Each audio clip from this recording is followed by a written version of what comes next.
I would say the decision to increase significantly Japan's defense budget is very much prodded on by the United States because I would say some decision makers in Washington are really urging Japan into more military spending, into more military involvement, or even try to push Japan's military outside of the Japanese territory into other parts of the world, especially into East Asia.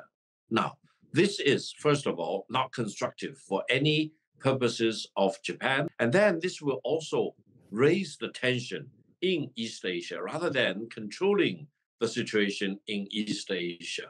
For Japan to become a force agitating for more military buildup is very bad for East Asia because many countries in this part of the world were victimized by Japan when they followed this imperialist Japan philosophy of using military power to invade so many countries, including bombing Pearl Harbor and launching a war, a total war with the United States. Traditionally, Japan has had very robust, dynamic, extensive relations with ASEAN as a whole. However, if Japan wants to add this military dimension to the normal economic and trading relations with ASEAN countries, especially if such military twist has an angle against some other country in this part of the world, this will be very dangerous because I think all of us need to be completely, very much wary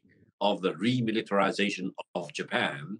And Japan should never rise up again as a military power constituting threat to other countries in this part of the world.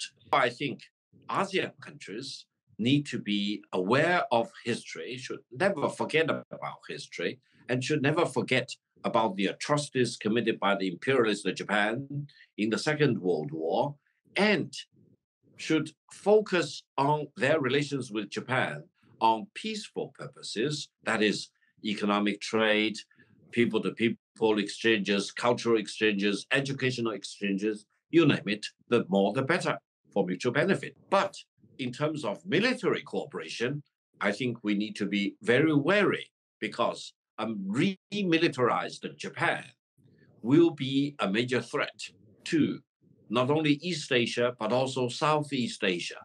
Japan left behind very deeply rooted records of atrocities against mankind in our part of the world. And I don't think anyone will serve him or herself well by forgetting about all these atrocities that Japan committed in the Second World War against innocent people in so many countries in our part of the world. ASEAN itself is a framework and regional organization for peace, stability, and development. It is not a military organization. It should not be involved in geopolitical maneuverings, for example. And ASEAN can help itself, as well as this part of the world, as well as the world at large, by engaging in peaceful re-engagements and exchanges with all the countries in the world, including China, including the United States and Japan and EU, for example. I think there should be no limits to the exchanges and cooperation between ASEAN as a whole to any other country or any other regional organizations in the world.